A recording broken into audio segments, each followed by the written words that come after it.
In this video, I'll be going over a really instructive and well-known game by Capablanca from 1924. This game is actually in a book that my brother got me for Christmas. It's called The Most Instructive Games of Chess Ever Played, and it's by Irving Chernev. I don't really know how to say his name, but it's a really good book and it's got lots of instructive games in it. This game is the first game in the book. There's 62 games. This is the first game and it's called Rook on the 7th rank. I don't want to spoil anything, but a rook does actually go to the 7th rank. And that is one of the important things this game will teach you. And you'll see why it's so important when you see the game. I won't go over the opening or middle game in too much detail because the lessons you'll get from this game come in the end game. The opening and middle game aren't really that important. Well, obviously they are, but not as important as the end game. So yeah, let's have a look. So Capablanca starts with d4, which is what he usually played, I think. And a Dutch. Bishop g5 is not the best move for white. I think if this game was played today, you'd see g3 or knight c3. They're a lot more common and also a bit better as well. But bishop g5 is fine. And now some development, white castles and queen e8. The point of the Dutch is, the point of f5 is that the queen can come out via e8 to the king side and the rook can come up and come to the king side and launch a king side attack. Because that's why they move the f-pawn. That's the advantage of moving the f-pawn. That doesn't happen in the game though. There isn't a king side attack. But that's the reason why that move was played. Queen e2. Knight e4. That's also a common idea in the Dutch. Some trades. And after these trades you'll see that white's pawns are doubled. Obviously this is not good. It's not good to have double pawns. But on the other hand, the b file is open. So that could be used for the rooks. a4. My book says a4 was to stop queen a3, which could be annoying. So yeah, a4, some more trades. The rook comes to the b file. Now the rook does lift, but I think after f4, black didn't really see a future in his kingside attack because white's rooks can defend quite easily. They can come up and defend. So black continues to play other ideas. This one, knight a5, I think it's just to keep an eye on this pawn because let's say the bishop moves like there, then that pawn will be taken. So I guess that's kind of just keep an eye on the pawn. Queen f3, d6, rook e1, queen d7, e4. Now threatening mate, forcing g6, which actually is a weakness in the future. So that's quite important. Some more moves. Right, so white has traded and now this position is better for white, but it's kind of, you have to think about it now. This is the most important position, I think. How can white continue? What should white's plan be? Let's just look at this position for a second. So, what do we see? Well, because g6 was played earlier to stop the mating threat, the white king actually has a root. It could come up like that in the future. It's just important to think about these things because in the end game, the two most important things from this game are active king and rook on the 7th rank. So that's a good way of activating the king. So that's one thing.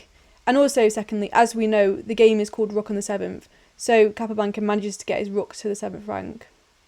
He does this with a really good move, h5. This is a good move because, firstly, black shouldn't take because after taking, white rook will go here and after say a random move, white will take back the pawn and he's threatening that pawn and that pawn.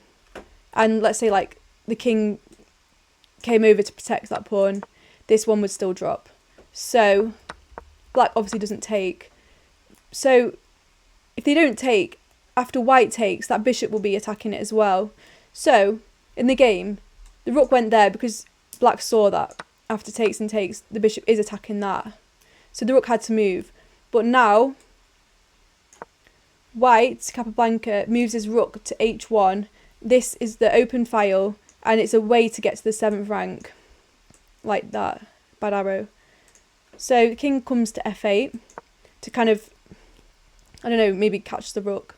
I don't know why he went to f8, but what else to do really? The rook comes to the 7th rank. Now, black can't really move their king, but their rook's quite in a good position. So I think black's idea was to sort of play on the queen side a bit. But as you'll see, this is not really enough. White pushes his pawn to g4. These 2 pawns are very important. You'll see why they're so important soon. Now, the knight goes to c4. It's important to notice black should not take this pawn because after the bishop takes, these pawns will roll up and they'll create a mating threat. Because look at the king. The bishop's got these squares, the rook's got these squares. So the king's got a very limited amount of space. So imagine here if black just was like ignoring it, like, oh, I'm just going to push my pawns. So if it goes like c5, white will just push. And when the pawn gets to f6, white's actually threatening mate like that. So black sees this and keeps his rook there to protect that pawn because that's quite important. Instead, moves the knight. g5, pushing his pawns. Now the knight checks white, but white just moves up because, you know, he's got ideas of coming in. The knight goes to f5. Now this is quite instructive.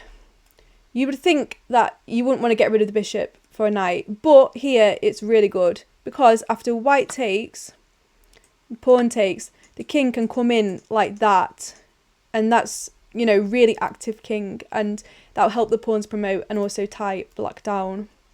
Also, so yeah, white takes the knight and black takes back the pawn.